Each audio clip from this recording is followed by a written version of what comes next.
अस्सलाम वालेकुम students. First year बच्चों, आपके बायोलॉजी के चैप्टर नंबर 13 का लेक्चर नंबर 8 है बेटा। और आज आपका टॉपिक है, इम्पॉर्टेंट टॉपिक है, मैकेनिज्म ऑफ ब्रीदिंग। ब्रीदिंग का मैकेनिज्म, सांस लेने का तरीकाकार क्या होता है, यानी कि कैसे हवा हमारे जिस्म के अंदर जाती है और फिर हमारे जिस्म के अंदर की हवा कैसे बाहर आती है। तो आपने आज इसके मैकेनिज्म को समझना है। और आपको पता है जो बच्चों, जो ब्रीदिंग है उसके दो फेजेस होते हैं, एक इंस्पायरेशन है और इंस्पायरेशन का दूसरा नाम इनहेलेशन है। इनहेलेशन इसका दूसरा नाम है, ठीक है। इसमें हवा जिस्म के अंदर जाती है, फ्रेश एयर जिसमें ज़्यादा ऑक्सीजन होती है वो जिस्म के अंदर जाती है, इसको इंस्पायरेशन कहते हैं। और दूसरा जो ब्रीदिंग का फेज होगा, ब्रीदिंग का सांस लेने का जो दूसरा मरहला होगा उसको एक्सपायरेशन कहते हैं, जिसका दूसरा नाम एक्सहेलेशन है, जिसमें जिस्म के अंदर की हवा गैसों के तबादले के बाद जिस्म से बाहर चली जाती है, जिसमें कार्बन डाइऑक्साइड ज़्यादा होती है। तो हवा का जिस्म से बाहर निकलना एक्सपायरेशन, एक्सहेलेशन कहलाता है, और हवा का जिस्म के अंदर जाना इंस्पायरेशन या इनहेलेशन कहलाता है, ठीक है बच्चों। तो किस तरह हवा अंदर जाती है इसको देखेंगे, और किस तरह हवा बाहर जाती है हमारे जिस्म से, इसके तरीके को देखते हैं। So during inspiration, the space inside the chest cavity is increased. तो याद रखिएगा, इंस्पायरेशन के दौरान चेस्ट कैविटी के अंदर जो स्पेस होती है वो इंक्रीज हो जाती है। चेस्ट कैविटी के अंदर जो स्पेस होती है वो बढ़ जाती है। कितने तरीकों से बढ़ती है? इन टू वेज। तो पहली बात जो आपने सीखी कि इंस्पायरेशन के दौरान चेस्ट कैविटी की जो स्पेस है वो इंक्रीज हो जाती है दो तरीकों से। पहला तरीका क्या है और दूसरा तरीका क्या है, इनको देखते हैं। सो पहला तरीका कि स्पेस कैसे बढ़ती है, the muscle of the rib contract and elevate the rib upward and forward, ठीक है। तो याद रखिएगा बच्चों, मैं आपको यहाँ पे सिंपल करके बता रहा हूँ इंस्पायरेशन और एक्सपायरेशन के बारे में, फिर हम उधर से रीड कर लेते हैं। पहले आप मैकेनिज्म देख लें, एक का याद कर लें, आप इंस्पायरेशन का मैकेनिज्म याद कर लें। तो याद रखिएगा बच्चों, इंस्पायरेशन में जो रिब के मसल होते हैं वो कंट्रैक्ट होते हैं। रिब के जो मसल्स होते हैं और उनका एक खास नाम होता है इंटरकोस्टल मसल्स। कौन से मसल बच्चों? Intercostal muscle. ये किसके मसल्स होते हैं? रिब के मसल्स होते हैं, ठीक हो गया। रिब के मसल्स को इंटरकोस्टल मसल्स कहते हैं। इंस्पायरेशन के दौरान यही रिब के मसल, यही इंटरकोस्टल मसल कंट्रैक्ट करते हैं, याद रखिएगा। क्या करते हैं? सिकुड़ते हैं। तो फिर जब रिब के मसल सिकुड़ते हैं, कंट्रैक्ट करते हैं, तो क्या होता है? रिब्स जो होती हैं बच्चों, क्या जो होती हैं? रिब्स जो होती हैं वो एलिवेट कर जाती हैं। रिब्स क्या कर जाती हैं? एलिवेट कर जाती हैं। एलिवेट का मतलब ऊपर की तरफ उठ जाती हैं। रिब्स ऊपर की तरफ उठ जाती हैं और अपवर्ड मूव करती हैं। दोबारा एलिवेट का एक ही मतलब हो गया, एलिवेट का मतलब अपवर्ड मूव करती हैं और थोड़ा सा आगे की तरफ भी मूव करती हैं। याद रखिएगा बच्चों, अगर रिब्स एलिवेट कर जाएं, यानी कि अपवर्ड मूव कर जाएं और फिर थोड़ा सा आगे भी निकल आए, फॉरवर्ड भी मूव करें, तो उससे ऊपर की तरफ से छाती का रकबा बढ़ जाता है। उससे ऊपर की साइड का रिब्स ऊपर जा रही हैं, ठीक है। रिब्स किधर जा रही है? ऊपर जा रही हैं और थोड़ा सा बाहर की तरफ निकल रही हैं, तो इस तरह छाती का रकबा बढ़ जाता है। दूसरी जो चीज़ है जिसके जरिए छाती का रकबा बढ़ेगा वो है डायाफ्राम। क्या बच्चों? डायाफ्राम। कल आपने पिछले लेक्चर में सीखा, आपने कहा था कि ये लंग्स होते हैं, दो लंग्स हैं, ठीक हो गया, जो ट्रेकिया के साथ कनेक्टेड होते हैं। और उसके बाद जो हमारी चेस्ट कैविटी है उसका जो फ्लोर होता है वो डायाफ्राम कहलाता है। हमारी चेस्ट कैविटी का, छाती का जो फ्लोर होता है वो क्या कहलाता है? डायाफ्राम कहलाता है। डायाफ्राम कहलाता है। और याद रखिएगा, डायाफ्राम एक स्केलेटल मसल की शीट है। स्केलेटल मसल की शीट है जो चेस्ट को अब्डोमेन से अलग करती है। डायाफ्राम की शक्ल होती है डोम लाइक। किस तरह बच्चों? डोम लाइक, गुंबद जैसी, ऐसे इस तरह गुंबद होते हैं मस्जिदों के ऊपर, तो उस तरह इसकी शक्ल होती है। हाँ, कभी ये गुंबद कम हो जाता है, लेस डोम लाइक हो जाता है, कभी ये गुंबद ज़्यादा हो जाता है, लेस डोम लाइक, मोर डोम लाइक। ये डायाफ्राम आपने देखा। सो इधर देखें दोबारा, तो डायाफ्राम के मसल भी कंट्रैक्ट करेंगे। याद रखिएगा, इंस्पायरेशन में एक तो रिब के मसल कंट्रैक्ट करते हैं और दूसरा डायफ्राम के मसल भी कंट्रैक्ट करते हैं।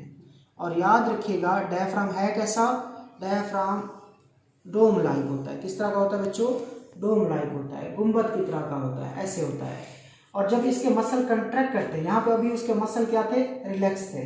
अब जब उसके मसल कंट्रैक्ट कर गए तो वो पहले यहाँ पे था, तो अब वो कहाँ पे आ जाएगा, इधर आ जाएगा। ये जो मैं डॉट बना रहा हूँ ना, अब डायफ्राम यहाँ पे आया हुआ है, यहाँ पे आ गया, नीचे आ गया है। ठीक है बच्चों, तो याद रखिएगा इंस्पायरेशन में डायफ्राम के मसल भी कंट्रैक्ट करते हैं और डायफ्राम लेस डोम लाइक हो जाता है। क्या हो जाता है, लेस डोम लाइक हो जाता है, कम गुंबद नुमा हो जाता है, मतलब नीचे बैठ जाता है। सो देखें क्या क्या हुआ, डायफ्राम किधर हो गया, नीचे हो गया, और पसलियां कहाँ चली गई, ऊपर। सो बच्चों देखिएगा, पसलियों के ऊपर रिब के मसल सुकड़े, रिब के मसल ने कंट्रैक्ट किया और रिब कहाँ चली गई, ऊपर चली गई, फॉरवर्ड चली गई, आउटवर्ड चली गई। ठीक है, एलिवेट कर गई। इसी तरह डायफ्राम के मसल भी इंस्पायरेशन के दौरान क्या करते हैं, कंट्रैक्ट करते हैं और डायफ्राम क्या हो जाता है, नीचे हो जाता है, लेस डोम लाइक हो जाता है, लोअर्ड हो जाता है। तो डायफ्राम के नीचे आने से और पसलियों के ऊपर जाने से छाती का रकबा बढ़ जाता है, छाती का रकबा बढ़ जाता है बच्चों। ठीक हो गया, ये लंग्स पड़े हुए हैं छाती में। ठीक हो गया, तो डायफ्राम के नीचे आने से और पसलियों के ऊपर जाने से छाती का रकबा बढ़ जाएगा। रिब के ऊपर जाने से और डायफ्राम के नीचे जाने से area of the chest cavity is increased, छाती का रकबा बढ़ जाएगा। जब छाती का रकबा बढ़ेगा ना बच्चों, तो इन लंग्स के ऊपर, फेफड़ों के ऊपर से प्रेशर क्या हो जाएगा, कम हो जाएगा। जिनके ऊपर पहले रकबा थोड़ा था, एरिया थोड़ा था, तो इनके ऊपर प्रेशर लग रहा था, लेकिन अब क्या हुआ, पसलियां ऊपर चली गई। क्यों, क्योंकि रिब के मसल कंट्रैक्ट हुए। और डायफ्राम नीचे हो गया क्योंकि डायफ्राम का मसल भी कंट्रैक्ट हुआ और वो नीचे चला गया। डायफ्राम के नीचे जाने से, पसली के ऊपर जाने से छाती का रकबा इंक्रीज हो जाता है, एरिया इंक्रीज हो जाता है। जो चेस्ट कैविटी का रकबा इंक्रीज होगा, फेफड़ों के ऊपर जो प्रेशर लग रहा था वो कम हो जाएगा, जिसके नतीजे में फेफड़े क्या करेंगे, ये फेफड़े एक्सपैंड करेंगे। और कोई चीज अगर एक्सपैंड करती है तो उसके अंदर वैक्यूम पैदा हो जाता है। क्या पैदा हो जाता है, वैक्यूम, यानी कि हवा का प्रेशर कम हो जाता है, जिसके नतीजे में बाहर की हवा तेजी से कहाँ आ जाएगी, अंदर आ जाएगी और क्या हो जाएगी, इंस्पायरेशन हो जाएगी। इसको देखिएगा, इंस्पायरेशन में चेस्ट कैविटी का एरिया, सरफेस एरिया बढ़ जाता है, दो तरीकों से बढ़ता है। उसका जो मतलब एरिया है दो तरीकों से बढ़ता है। पहला तरीका, muscle of the rib contract, rib के मसल कंट्रैक्ट करते हैं और रिब्स होती हैं एलिवेट हो जाती हैं, अपवर्ड मूव करती हैं और फॉरवर्ड मूव करती हैं। सेकेंडली, दूसरा तरीका जिसके जरिए रकबा बढ़ता है, muscle of the diaphragm also contract, diaphragm के मसल भी सिकुड़ते हैं and diaphragm become less dome like, और डायफ्राम लेस डोम लाइक हो जाता है, मतलब नीचे चला जाता है। So this downward movement, less dome like का मतलब नीचे जा रहा है, this downward movement of the diaphragm and outward and upward movement of the rib causes increase in the chest cavity and reduces the pressure on the lungs। तो इस तरह diaphragm के नीचे जाने से और रिब्स के आउटवर्ड, अपवर्ड, फॉरवर्ड जाने से चेस्ट कैविटी का जो एरिया है वो इंक्रीज हो जाएगा। जब चेस्ट कैविटी का एरिया इंक्रीज हो जाएगा, that reduces the pressure on the lungs, तो फेफड़ों के ऊपर जो दबाव है वो कम हो जाएगा। जब फेफड़ों से दबाव कम होता है, आपको पता है बच्चों, लंग्स इलास्टिक होते हैं, स्पॉन्जी होते हैं, तो जब उनके ऊपर प्रेशर कम होगा तो क्या करेंगे वो, when pressure from the lung is removed, जब फेफड़ों से प्रेशर को हटाया जाता है, दे एक्सपैंड, लंग्स क्या करते हैं, अचानक एक्सपैंड करते हैं। और जब अचानक वो कोई चीज़ एक्सपैंड करे तो अंदर वैक्यूम पैदा हो जाता है। वैक्यूम का मतलब एयर का प्रेशर कम हो जाता है, किसके मुकाबले में, बाहर के मुकाबले में। और आपको पता है चीज़ें, हवा डिफ्यूजन के जरिए ज़्यादा प्रेशर से जो कि आउटसाइड एयर में है और लोअर प्रेशर की तरफ जाएगी जो कि कहाँ पे, लंग्स में है। सो लंग्स एक्सपैंड कर जाएंगे। With the expansion of the lungs vacuum is created inside the lungs, ये लंग्स की एक्सपेंशन से क्या पैदा हुआ बच्चों, वैक्यूम पैदा हुआ लंग्स के अंदर, जिसके नतीजे में क्या हुआ, in which air rushes from outside due to higher atmospheric pressure, जिसके नतीजे में जब वैक्यूम पैदा होता है, हवा का प्रेशर अंदर कम हो जाता है फेफड़ों में, तो बाहर की हवा रशेस इनटू द लंग्स, तेजी से फेफड़ों के अंदर आ जाती है, क्यों? ताकि दोनों साइड का प्रेशर बराबर हो जाए। This is called inspiration. चूंकि हवा अंदर आ रही है लिहाजा इसको क्या बोलते हैं? इंस्पिरेशन। तो मेन जो चीजें आपने याद रखनी है, याद रखिएगा इंस्पिरेशन में आपने चेस्ट कैविटी के एरिया को बढ़ाना है। चेस्ट कैविटी का एरिया दो तरीकों से बढ़ेगा। रिब के मसल कंट्रैक्ट करेंगे, रिब्स एलिवेट करेंगी, फॉरवर्ड जाएंगी, आउटवर्ड जाएंगी, एलिवेट हो जाएंगी। दूसरा डायफ्राम के मसल कंट्रैक्ट करेंगे और डायफ्राम लेस डोम लाइक हो जाएगा, नीचे चला जाएगा। डायफ्राम के नीचे जाने से, पसलियों के ऊपर जाने से छाती का रकबा बढ़ जाएगा, जिसके कहते हैं फेफड़ों के ऊपर दबाव, प्रेशर कम हो जाएगा। फेफड़े एक्सपैंड करेंगे तो वैक्यूम पैदा हो जाएगा, हवा का प्रेशर कम हो जाएगा, जिसके कहते हैं बाहर की हवा तेजी से अंदर आएगी। चूंकि बाहर की हवा अंदर आ रही है इसको बोलते हैं इंस्पिरेशन। बाकी को उलट कर देना है बच्चों, सिंपल है। इस पे आपने क्या कहना है, यहाँ पर रिब के मसल ने कंट्रैक्ट किया था, यहाँ पर रिब के मसल रिलैक्स करेंगे। एक्सपायरेशन में आपने हवा को बाहर निकालना है, तो रिब के मसल क्या करेंगे बच्चों, यहाँ पर रिब के मसल रिलैक्स करेंगे। और जब रिब के मसल रिलैक्स करते हैं तो रिब्स डाउनवर्ड मूव करती हैं। किधर मूव करती हैं? डाउनवर्ड मूव करती हैं, नीचे मूव करती हैं, लोअर्ड हो जाती हैं। अब इसी तरह आपने डायफ्राम के मसल को भी रिलैक्स करना है। यहाँ पे मसल, दोनों मसल को कंट्रैक्ट करना है। डायफ्राम के मसल भी कंट्रैक्ट हुए थे इंस्पिरेशन में और रिब के मसल भी कंट्रैक्ट हुए थे। यहाँ पे दोनों मसल को रिलैक्स कर देना है। रिब के मसल रिलैक्स हुए, रिब्स नीचे आ गई और डायफ्राम उसके मसल भी क्या किया, उनके मसल्स ने भी क्या किया बच्चों, रिलैक्स किया, वो भी रिलैक्स हो गए और डायफ्राम क्या हो गया, मोर डोम लाइक। इसका मतलब उसका गुंबद ज्यादा हो गया और वो ऊपर उठ गया।